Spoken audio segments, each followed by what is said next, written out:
Hola, bienvenido al webinar de beneficios tributarios organizado por Empresas Gasco y por Jiménez Higuita Rodríguez y Asociados. Síguenos en nuestras redes sociales para conocer más sobre nosotros. No creo. Síguenos en LinkedIn como Empresas Gasco, Unigas, Vidagas. Y en YouTube los canales de Unigas y Vidagas. Síguenos en Facebook, LinkedIn y YouTube como Jiménez Higuita Rodríguez y Asociados. Y en Instagram como JHR Corp. Recuerda dejar tus preguntas en el chat, las estaremos respondiendo al final del seminario. Bienvenidos.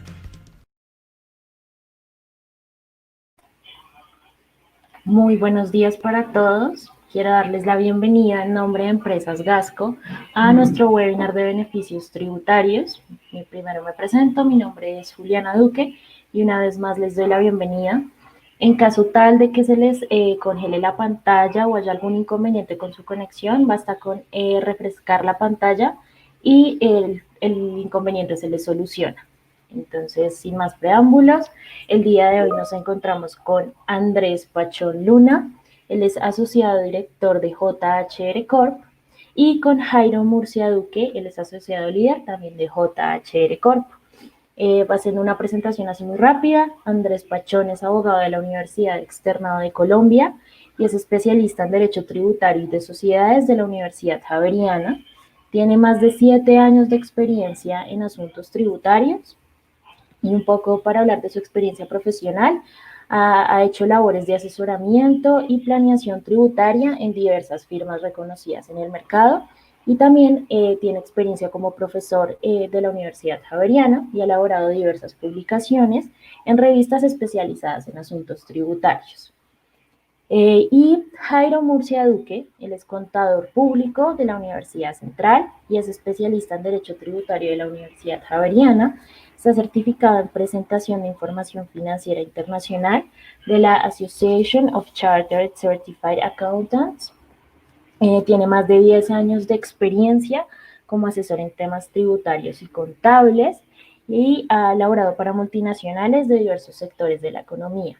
Es conferencista y también actualmente cuenta con experiencia como profesor, dando diversas asignaturas relacionadas con asuntos tributarios.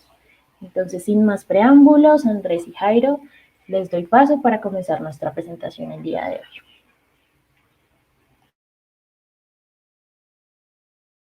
Muchísimas gracias, Juliana. Buenos días para todos.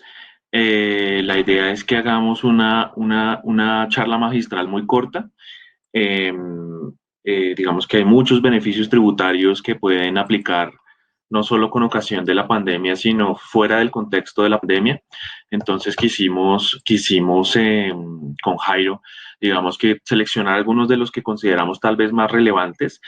Por razones de tiempo, pues vamos a ir un poco rápido en la charla magistral, pero yo creo que lo más valioso en este tipo de charlas es la sesión de preguntas. Entonces, un poco metodológicamente, primero va, digamos que una charla magistral corta de mi parte, 15, 20 minutos, o luego sigue Jairo Murcia con su, digamos que charla magistral, 15, 20 minutos, y finalmente una sesión de preguntas que siento que tal vez sea lo más valioso para los asistentes al webinar, ya de 20 minutos aproximadamente.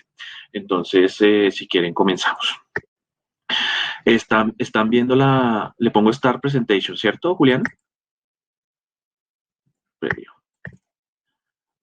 ¿Están viendo mi presentación? Sí. Ah, pero esto estaba avanzada. Disculpen un momento. Listo. Entonces, estos son los temas que vamos a ver. Como pueden ver, son diversos temas. Vamos a tratar de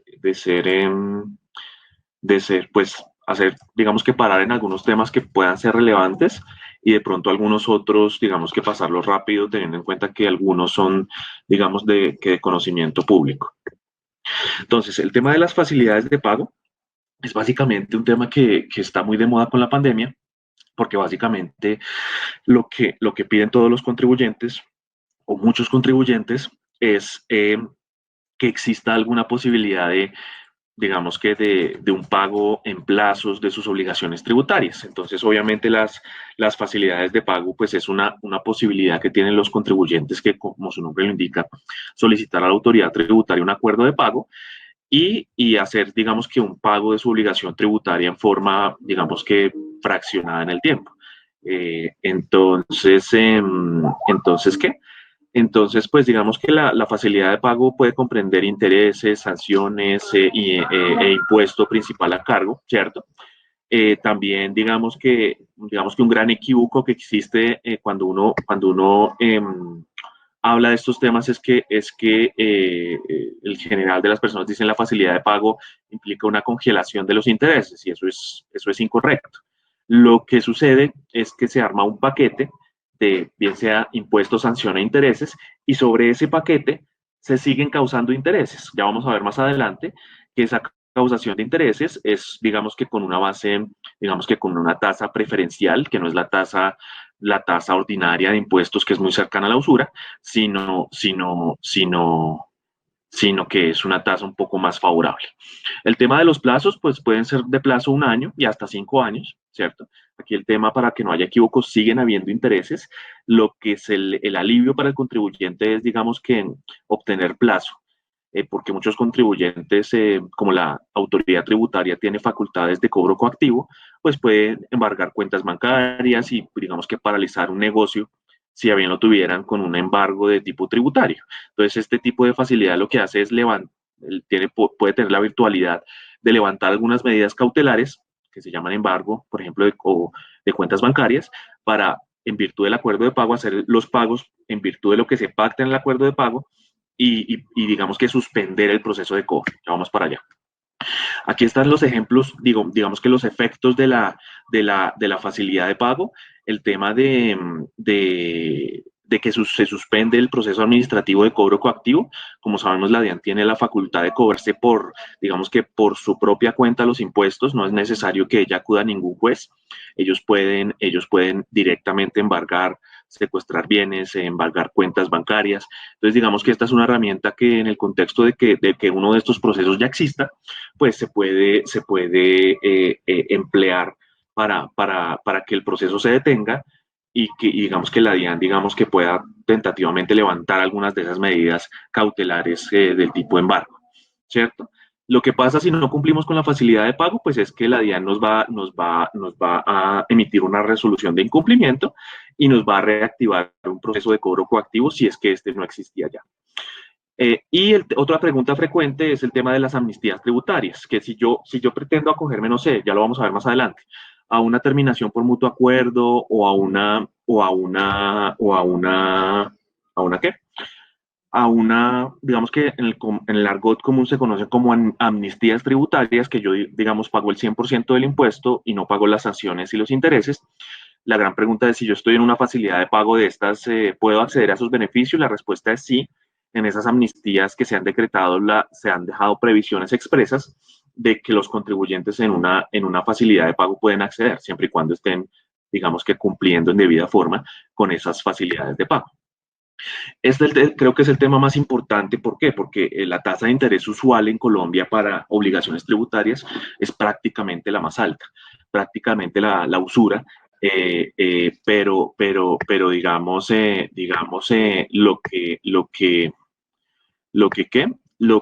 esta norma permite, o lo que las normas de los decretos de emergencia, aquí el decreto legislativo 688 de mayo 22 permite, es que se pueda hacer una liquidación de intereses a una tasa del interés bancario corriente para la modalidad de créditos de consumo y ordinarios, que eso es bastante menor que la tasa de usura. La tasa de usura varía cada 3 meses, pero está en el orden del 30%, ¿cierto? Efectivo anual, más o menos, varía cada trimestre, mientras que la tasa de interés que comento acá pues puede estar en el orden del 16, 17%.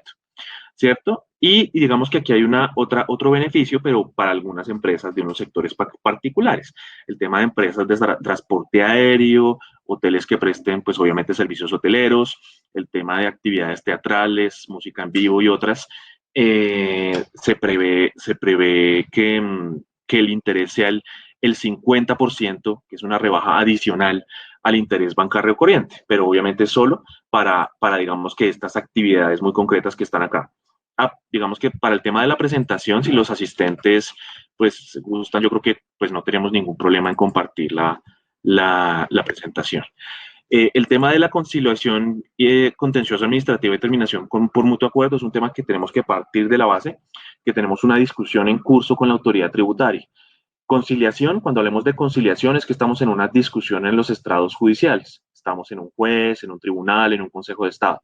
Y cuando hablemos de una terminación por mutuo acuerdo, estamos en una discusión con la autoridad tributaria en vía gubernativa. ¿Qué es vía gubernativa? Es básicamente discusión con la autoridad tributaria en forma directa. ¿Cierto? Entonces, digamos que estos beneficios lo que permiten es una forma, digamos que anormal, de terminar el proceso judicial o el proceso administrativo, digamos que con unas exigencias de pago para los contribuyentes, que son principalmente pagar el 100% del impuesto en discusión, y se le da, digamos que alguna especie de perdón o alivio de no pagar un porcentaje de o bien toda la sanción e intereses o una parte de las sanciones e intereses. Entonces, digamos que aquí está todo el tema formal de la facilidad de pago. Se pueden suscribir, digamos que acuerdos de pago por 12 meses con plazo de suscripción del 30 de noviembre de 2020. Eso, digamos que si por liquidez el contribuyente no tiene el 100% del impuesto para acceder a la terminación por mutuo acuerdo. Y digamos que en este tema la DIAN, digamos que tiene unos términos más simplificados para digamos que acceder a la facilidad de pago un poco por los términos más estrechos que le da el decreto legislativo 688 de 2020.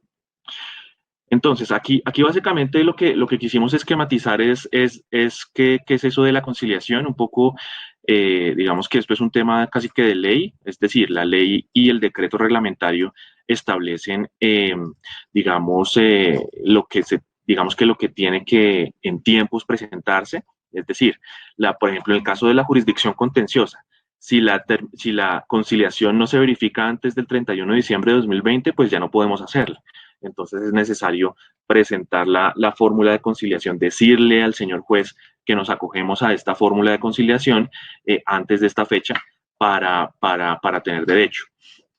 Ante la autoridad administrativa cambiaria o aduanera, nuevamente en vía gubernativa, también se pueden dar estas terminaciones anormales de los procesos, y los intereses, nuevamente, aquí se permite que el pago, digamos que del 100% del impuesto sea realizado en un solo momento o con unos plazos, digamos que de máximo 12 meses, ¿cierto? Aquí digamos que son los requisitos, digamos que formales para acceder a una conciliación. La demanda tiene que haberse presentado antes del 27 de diciembre del año pasado, ¿cierto? Del año 2019, ¿cierto? No, digamos que no tiene que haber, digamos que cosa juzgada, es decir, si yo ya tengo una decisión en firme, bien sea en única instancia o en segunda instancia, pues ya no puedo acceder a esto, ¿cierto? Y digamos que uno de los requisitos más fundamentales, sustanciales, es que para yo acceder a esto, tengo que pagar lo que la norma me pide, que si es el 100% del impuesto, tengo que decir, señor juez, aquí está el comprobante de pago del 100% del impuesto para que se dé por terminado el proceso bajo esta fórmula de conciliación. Y aquí digamos que está el término, digamos que tenemos para solicitar este beneficio en los estrados judiciales, que es el 30 de noviembre de 2020 a más tardar. ¿Cierto? Bueno, este es el tema en vía gubernativa.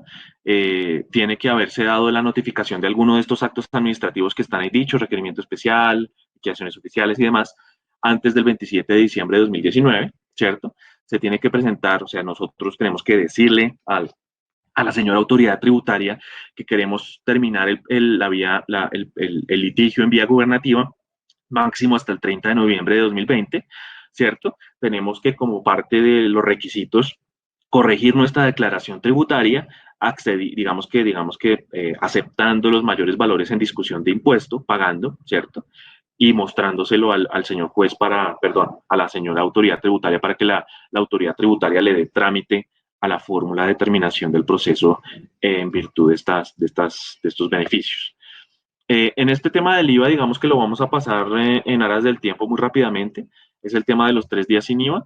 El único tema de asterisco acá es que el último día sin IVA está pendiente de reglamentación, pendiente de ser definido cuál va a ser la fecha. Todavía el gobierno nacional no ha definido, un poco por toda la situación del COVID, no han definido cuándo va a ser el día sin IVA. Digamos que a nivel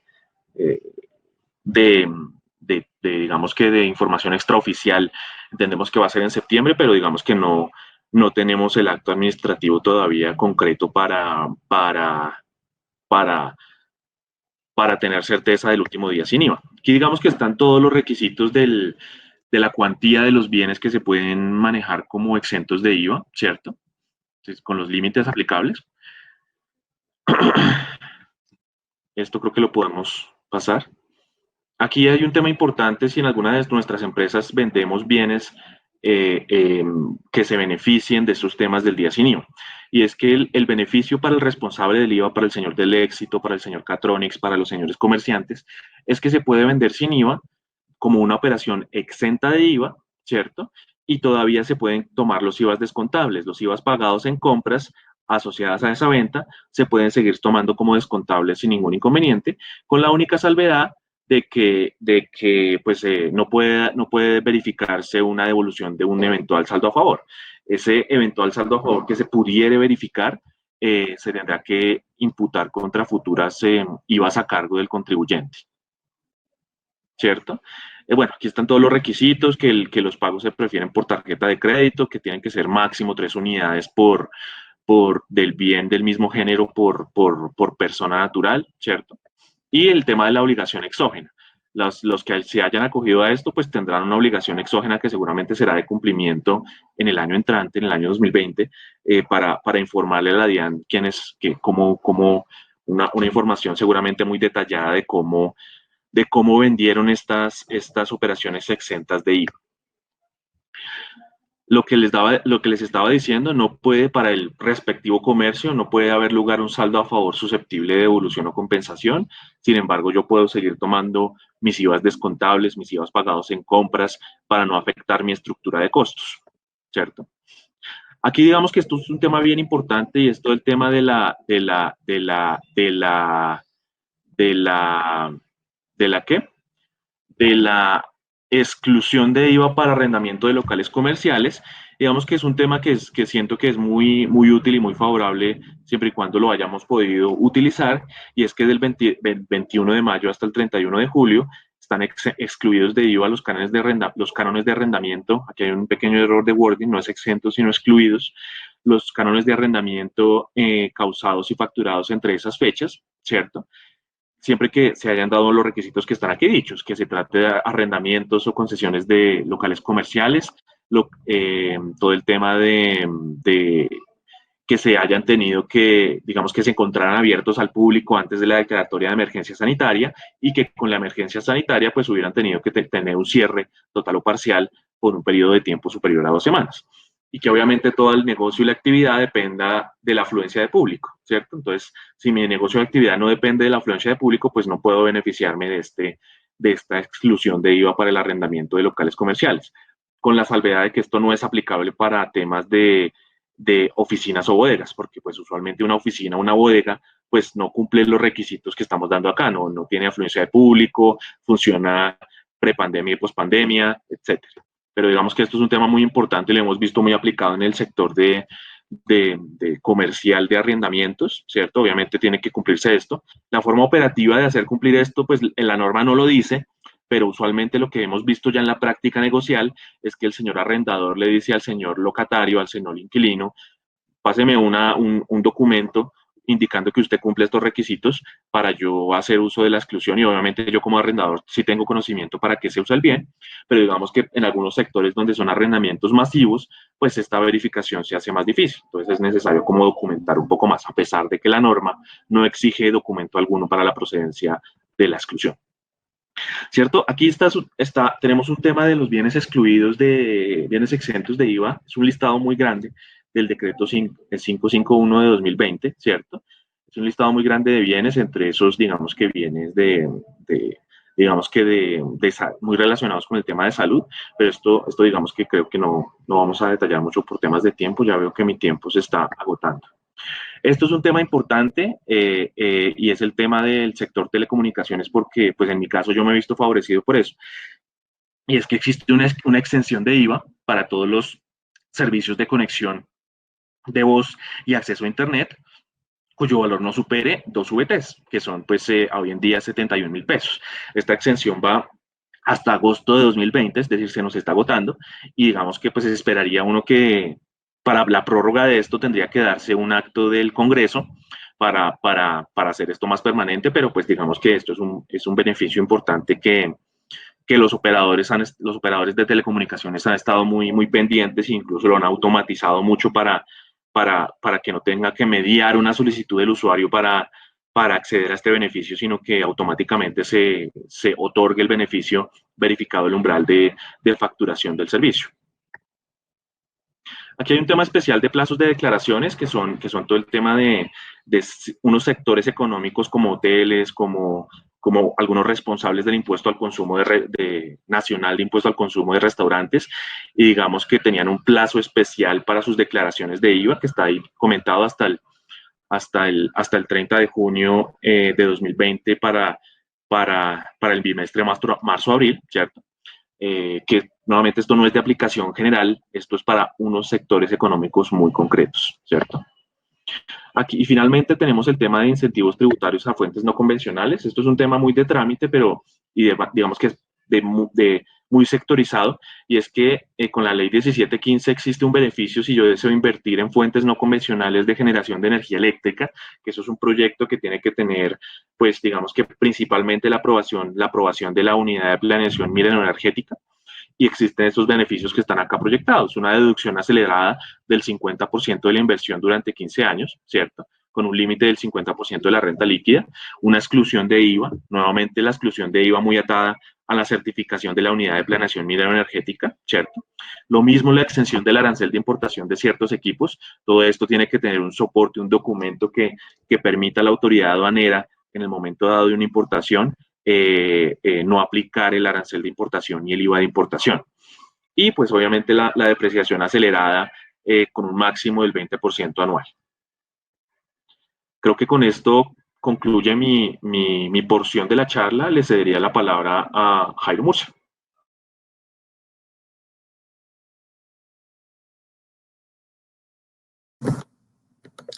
Muchas gracias, Andrés. Buenos días para todos. Nosotros decidimos hoy con Empresas Gasco, con Menecita Rodríguez, de desarrollar algunos temas que, si bien no hacen parte de la pandemia en general, o sea que no, sí sirven para darnos alguna idea de los beneficios que pueden tener las empresas de cara un poco a dinamizar los procesos, sus procesos propios, a beneficiarse tributariamente y a dinamizar de alguna manera la economía. Es el caso en particular que vamos a ver ahora del tema del incentivo para las empresas de economía naranja. Yo sé que muchos de ustedes, creo que todos, lo hemos visto en las noticias, el tema de economía naranja, que la economía naranja, que la economía naranja, y realmente este es un beneficio muy importante para las compañías, y es que todas aquellas empresas o todas aquellas sociedades más bien que se constituyan y tengan algún aporte tecnológico o algunas actividades creativas realmente, pueden acogerse a un beneficio de no pagar impuestos por 7 años, de tener una renta exenta por los primeros 7 años más bien. Esto, digamos que nos parece un beneficio sumamente importante, o sea, por 7 años desde el momento en que se apruebe su inversión y no tener que pagar el impuesto sobre la renta nos parece una actividad, un beneficio sumamente importante. ¿Qué requisitos se requieren? Lo primero es que se debe solicitar el beneficio y además constituir la sociedad antes del 31 de diciembre del año 2021. Y esto nos da para decir que en primera medida no es exclusivo para empresas nuevas, sino pueden acogerse a este beneficio, empresas que ya existían antes del 31 de diciembre del año 2019, que fue cuando se creó esta norma con la ley 2010, que ya estaba con la ley 1943, pero que fue vuelto a traer con la ley 2010 del año 2019. Entonces, no importa en qué momento se haya constituido la sociedad, siempre y cuando se constituya antes del 31 de diciembre de 2021, podría acogerse a este beneficio de renta exenta por economía naranja. ¿Qué debe hacer? lo primero es constituir la sociedad y solicitar la calificación del proyecto antes del 31 de diciembre del 2021.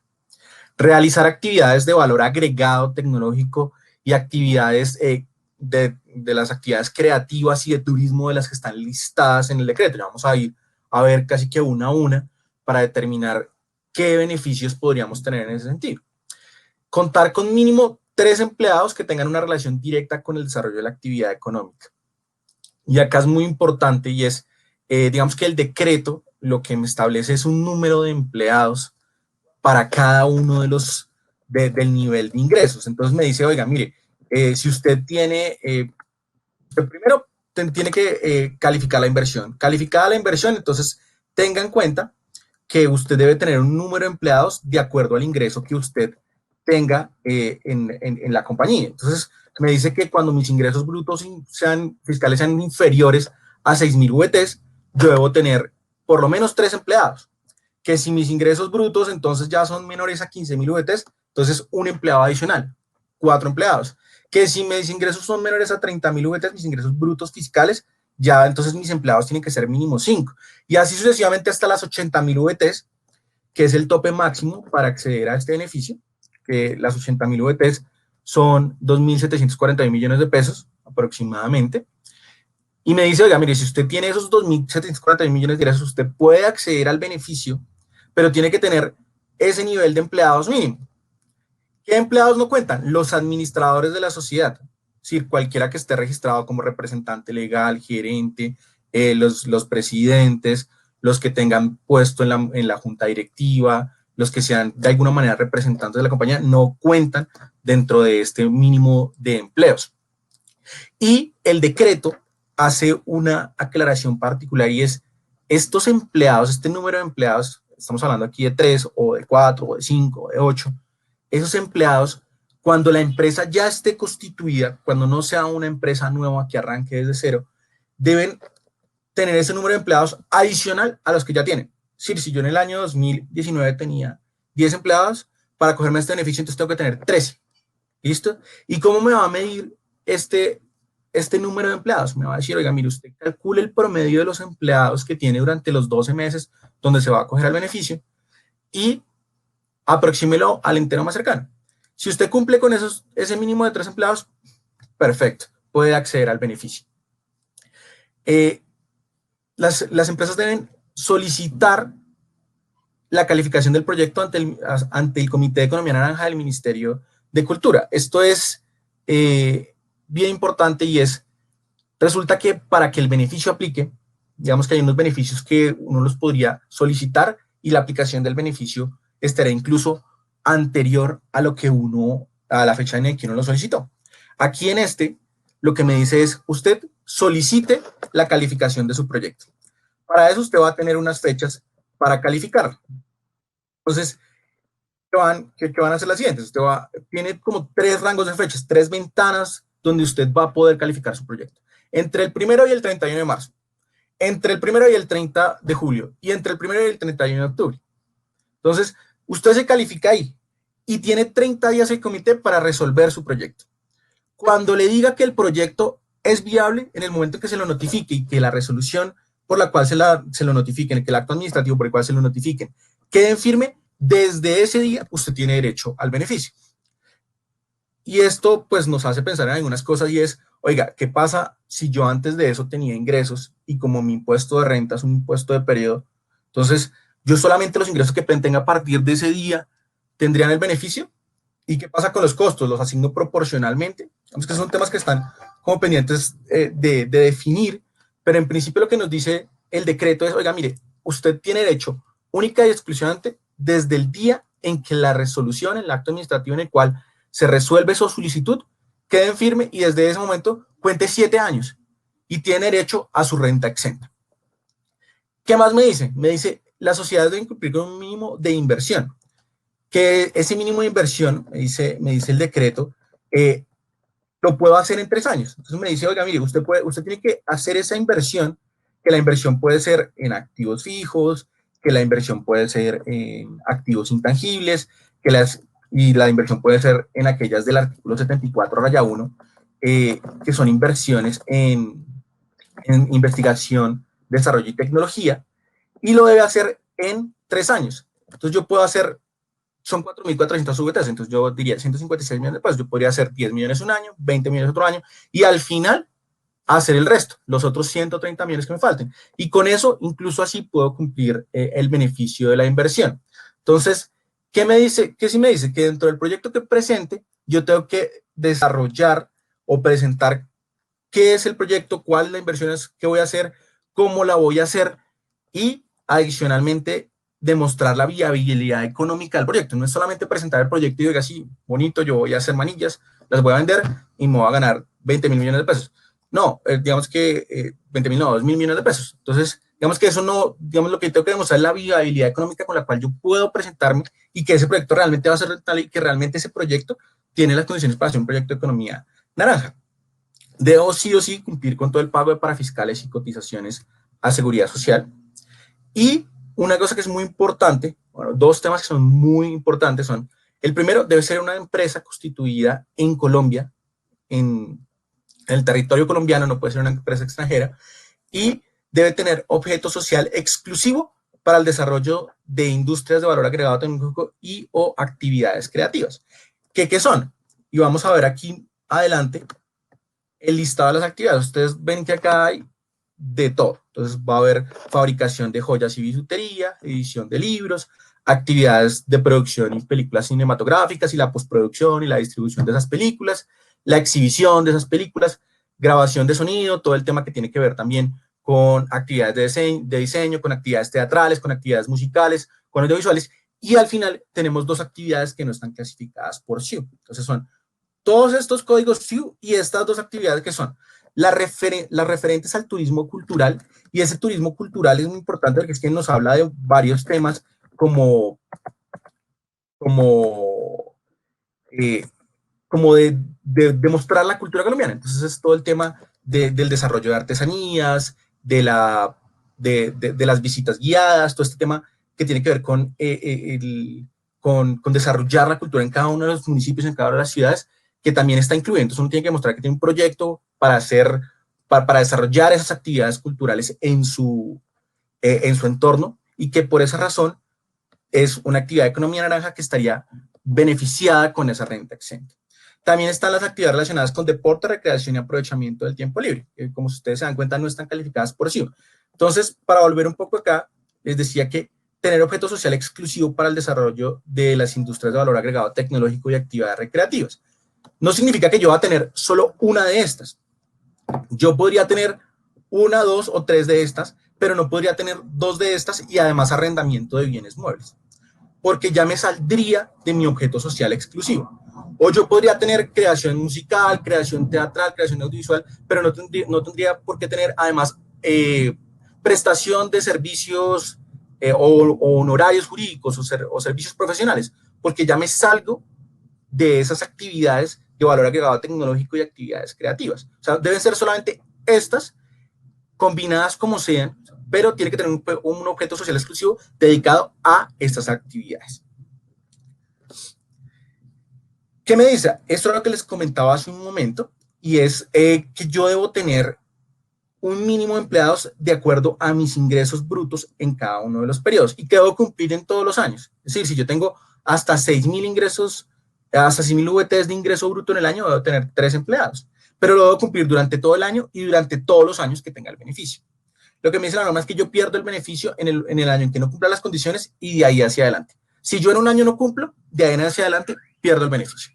Entonces yo debo cumplir con los requisitos y de ahí hacia adelante, pues lo tengo. Y si en un momento no cumplo, pierdo, digamos, si estoy parado en el año 4 y no tengo los empleados necesarios, el número de empleos que debía haber tenido, en ese año lo pierdo y de ahí en adelante no puedo acogerme al beneficio.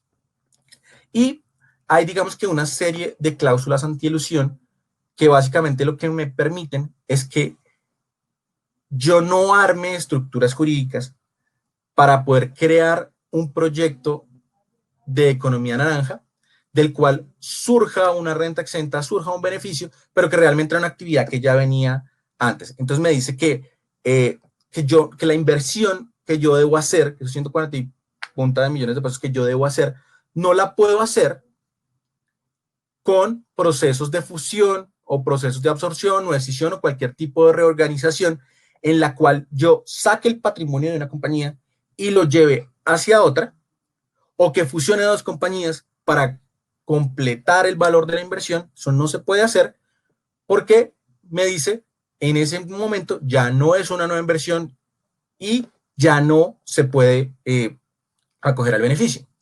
¿Qué otra condición tiene?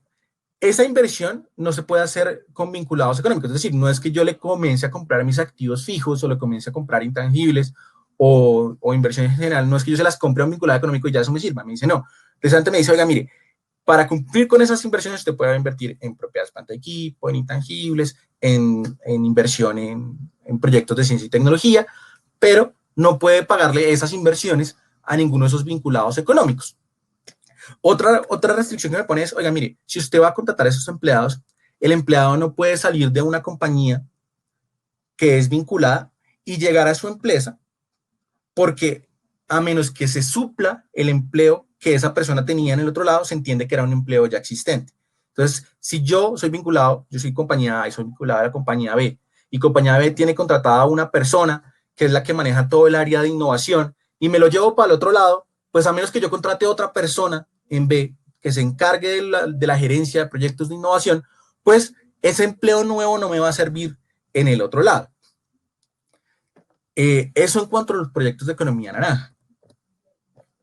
Entonces, digamos ¿qué beneficios ya existían sobre algunos de los ingresos que vienen dentro de la economía naranja? Recordemos que dentro de los ingresos que tienen los derechos de autor que reciben los autores y traductores colombianos, ya existía una renta exenta sobre este impuesto. Entonces ya hay una renta exenta que prevé que todos los ingresos que tengan estos autores, siempre y cuando sean libros de carácter científico cultural y siempre y cuando sean editados en Colombia e impresos en Colombia, pues van a tener la renta exenta por el 100% de sus ingresos. Entonces ya estaba dentro de la economía naranja y no necesitan calificarse, sino que esto ya está, esto no se necesita ni siquiera calificarse. Y pues digamos que para los autores que son extranjeros o nacionales, pero que sean residentes en el exterior, siempre y cuando la primera tirada y la primera impresión del libro se haga en Colombia, va a estar exento un valor equivalente a las primeras 1.200 VTs. Si no se cumple con ese requisito de que la primera tirada o la edición se haga en Colombia, pues digamos que no estarían exentos del impuesto sobre la renta en Colombia. Eso para cerrar un poco con el tema de derechos de autor. El siguiente tema que queríamos traer a colación es el tema, esta es una deducción adicional que nos trajo la ley 2010, que tiene que ver, y la ley 1943 ya lo ha traído, pero la recopiló la ley 2010, y es la deducción por contribución a educación de los empleados. Y es que el artículo 107 rayados me dice que se consideran como deducciones aceptadas fiscalmente los pagos que realice el empleador a programas de becas de estudios totales o parciales y de créditos condonables para educación de empleados o miembros del núcleo familiar, y otras dos, digamos que numerales adicionales que ya vamos a desarrollar, y con algo muy importante, es decir, se considera deducible, y con algo particular, y es que no se consideran un pago indirecto al trabajador. Y esto quiere decir, oiga, si no es un pago directo, que evidentemente no es, y si no es un pago indirecto, pues simplemente no va a ser un ingreso para el trabajador y por tanto no está sometido a retención en la fuente. Eso lo reglamentó el decreto 1013 del año 2020. Y básicamente lo que me dice es, oiga, mire, los pagos que usted destine, pues no van a ser un ingreso para el trabajador, no están sometidos a retención en la fuente, pero hay que cumplir unas condiciones. ¿Listo?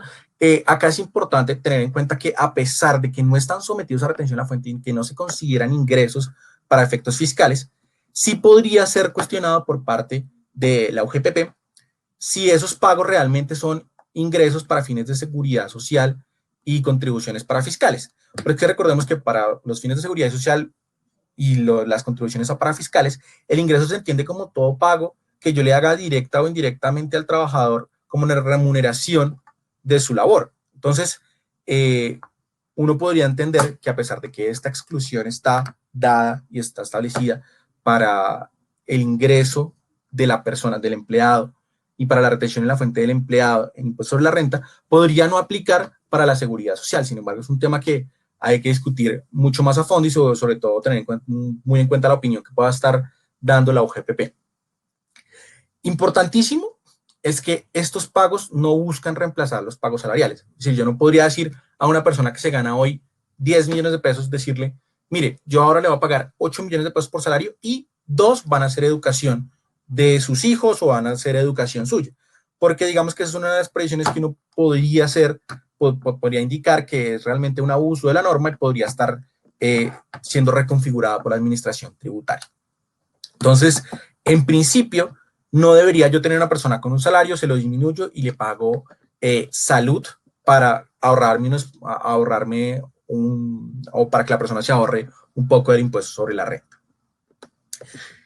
¿Qué beneficios o qué engloba este beneficio? Incluye los programas para becas de estudio totales o parciales y los créditos condonables para los empleados o los miembros del núcleo familiar del empleado. Entonces me dice el decreto que los miembros del núcleo familiar del empleado son, cuando sea una persona que tenga cónyuge, entonces si tiene cónyuge, entonces será su cónyuge, sin ninguna limitación, y sus hijos menores de 25 años, sin ninguna limitación. Es decir, como se pueden dar cuenta, esto va un poquito más allá del concepto de dependiente. Recuerden que en dependientes es las personas entre 18 y 23 años que estén estudiando. Acá no, ni siquiera tiene que, digamos que la persona puede ser mayor de 25 años y adicionalmente podría ser cuando la persona no tiene cónyuge, cuando no es casada, podría tener también como miembros de su núcleo familiar a sus padres y a sus hermanos, pero aquí sí exige que pues, sean dependientes económicos suyos. ¿Listo? También está, digamos que esta inversión también se puede hacer en programas dirigidos o a centros de atención dirigidos a la estimulación y desarrollo integral, a la educación inicial, siempre y cuando los centros tengan educación para menores de 7 años.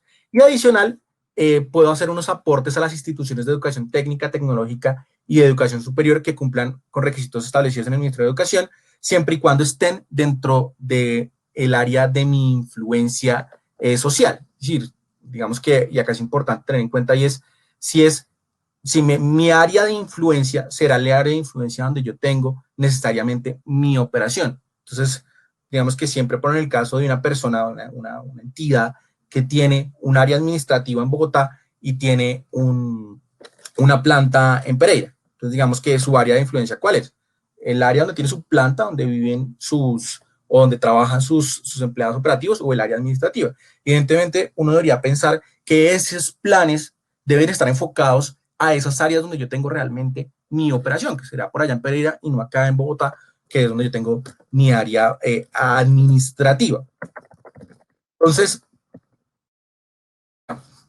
otro beneficio que queríamos traer, que nos parece importante, que fue que trajo la ley 2010, es el descuento de IVA por adquisición de activos fijos reales productivos.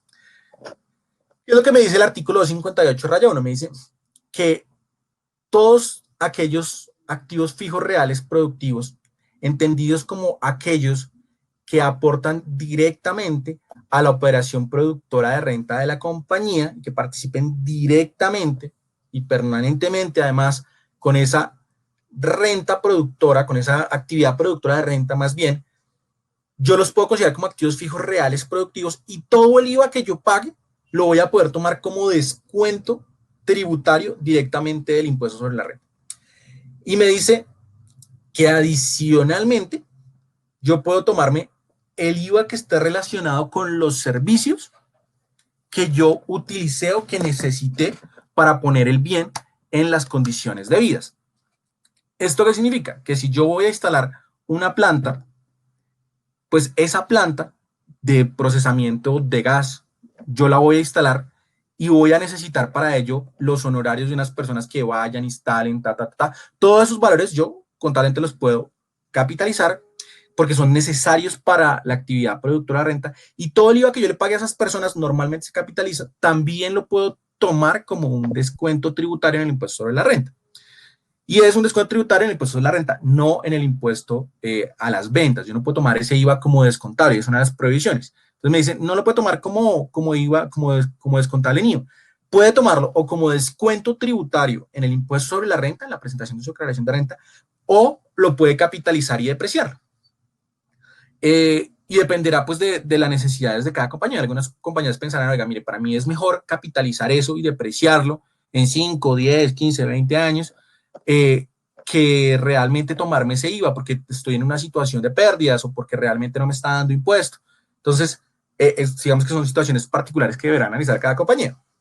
Pero en principio consideramos que obviamente tomarnos el descuento tributario, porque además es el 100% del IVA pagado, pues es muchísimo más beneficioso.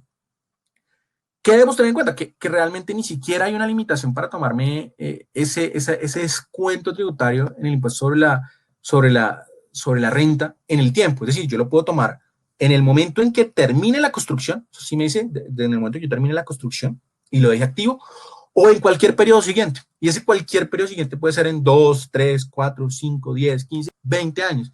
Y si yo todavía tengo un remanente de IVA en 20 años, pues lo puedo seguir tomando. ¿Qué condición me pone? Que pues obviamente esos activos fijos reales productivos sean activos que tengan la condición de ser depreciados o de ser amortizados. Lo que les decía, podrás contarse el impuesto sobre la renta en el año en que se efectúe el pago o cualquier periodo grabable siguiente. Se puede reconocer como un descuento tributario o como mayor costo del activo. Y acá hay una precisión importante y es, me dice, oiga, mire, si usted realmente adquirió ese bien, que también es un activo fijo real productivo, pero lo adquirió a través de un contrato de leasing, usted también se puede tomar ese IVA de ese bien que usted está adquiriendo, también se lo puede tomar. Para ello, ¿qué se requiere? Que la persona que me está vendiendo, o que me está más bien arrendando el bien, me certifique cuánto fue el valor que él pagó por esa adquisición de ese bien. Entonces, si yo le estoy haciendo un leasing sobre unos computadores, pues sobre esos computadores seguramente pagué un IVA si excedían el tope para considerarse grabados, y ese IVA que esa persona pagó para poderme arrendar a mí, lo puedo tomar yo como un descuento tributario.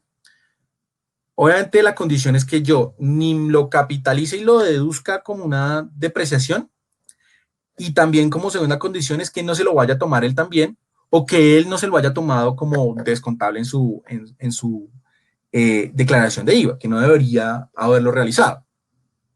Y me dice que pues yo debo conservar todos los recibos de pago, certificados, facturas de adquisición de los activos, declaraciones de importación en el caso que sean bienes importados, y demás de documentos necesarios para evidenciar el cumplimiento de todos estos requisitos que les estoy comentando.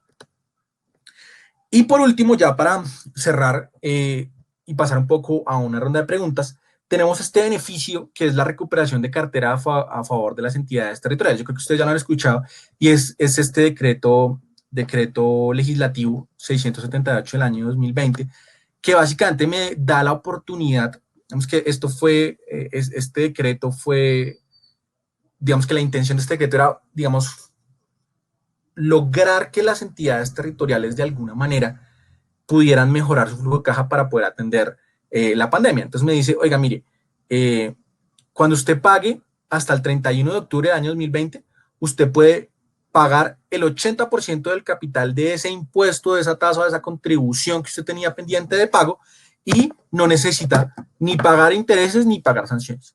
Si a hoy es una deuda que yo tengo desde el año 2017, que tengo por 100 millones de pesos y tengo unas sanciones también de 50 millones de pesos y además tengo 50 millones de pesos de intereses de mora, pues la norma me dice ni siquiera pague ni esos 50 de intereses ni esos 50 sanciones, sino simplemente pague ni siquiera el impuesto, sino pague el 80% de esos 100 millones de pesos, o sea, 80 millones de pesos, y ya, y con eso usted queda saldado y al día. Y también me dice, oiga, mire, si usted ya definitivamente antes del 31 de octubre no puede, pues también lo puede hacer entre el 1 de noviembre de 2020 y hasta el 31 de diciembre del año 2020, pero ahí ya no sería el 80%, sino pague el 90%, que de todas maneras consideramos que es un beneficio bastante importante.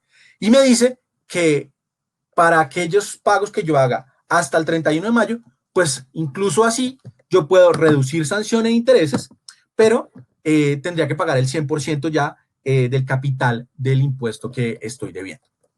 Entonces, como se pueden dar cuenta, este es un beneficio, pues, monetariamente muy importante, porque, pues, de dejar pagar todas las sanciones, todos los intereses en Bogotá particularmente también el tema de las multas, porque ese también hay otro beneficio, es el pago del 50%, pero digamos que este es un beneficio supremamente importante, que hay que tener en cuenta, que todos los impuestos, sanciones, intereses que yo deba deben ser anteriores a la vigencia de este decreto. Entonces, cualquier cosa que haya sido posterior, si yo dejo de pagar hoy el IVA, pues, dejo de pagar el ICA, pues me toca pagarlo completo más sanción más intereses, porque no entra dentro de este beneficio.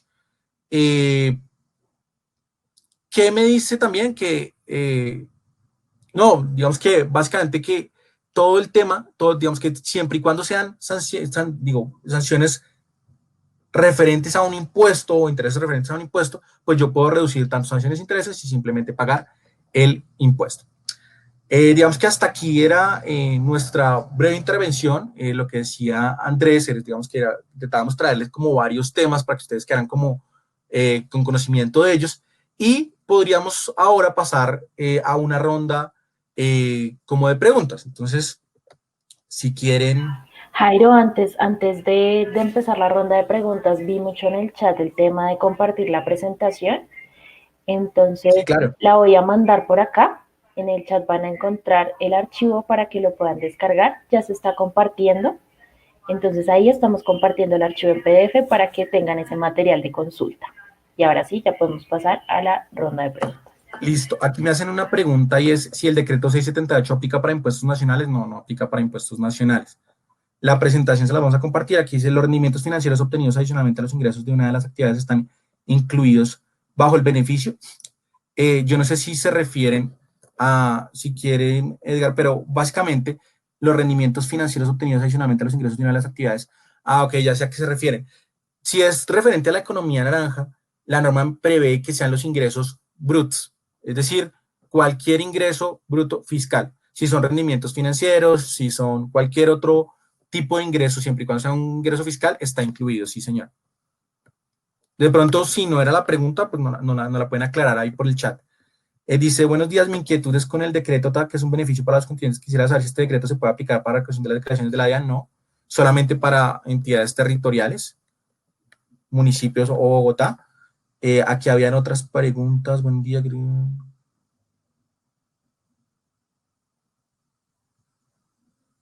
sé si pasé. Listo, ya tenemos una nueva pregunta. Buenos Si días. dejo de pagar la renta en una empresa, ¿aplica el decreto? No. Y además es solamente para, o sea, solamente para entidad, no para impuestos nacionales, sería solamente para impuestos territoriales, y además no aplica si el impuesto es posterior al decreto. Entonces, sería solamente para las declaraciones que haya presentado antes de la vigencia del decreto. Acá hay otra pregunta que dice: buenos días, ¿el decreto aplica para sanciones por información exógena? No, no aplica, solamente para la determinación de impuestos, para las determinaciones en las cuales yo calculo un impuesto y consecuentemente calculo una sanción y unos intereses, pero para resoluciones independientes no aplica.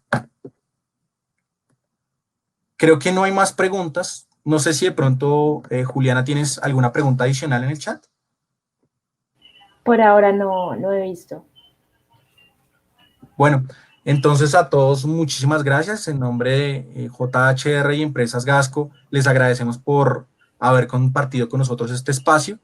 La renta exenta de economía naranja genera dividendos grabados para accionistas. ¿Qué reconocimiento planear esta situación y no generar el dividendo grabado?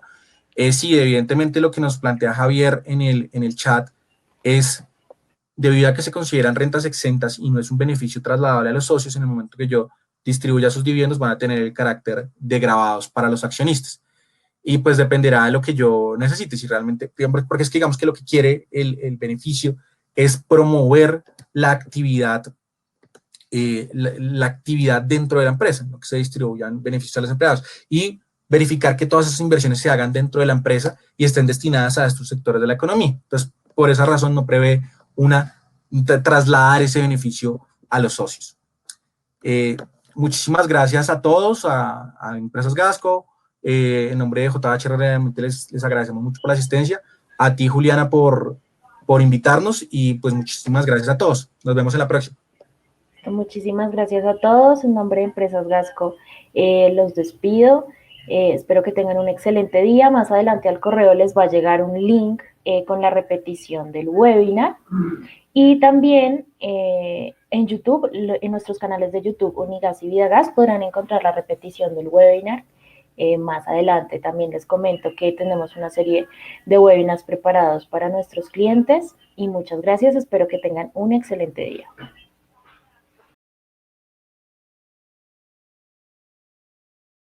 Gracias por todo tu apoyo. Esperamos que el webinar de beneficios tributarios haya sido de tu total agrado y provecho.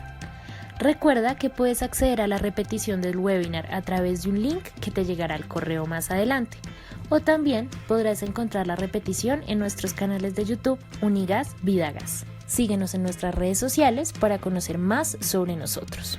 Síguenos en LinkedIn como Empresas Gasco Unigas Vidagas y en YouTube los canales de Unigas y Vidagas. Síguenos en Facebook, LinkedIn y YouTube como Jiménez Higuita Rodríguez y Asociados y en Instagram como JHR Corp.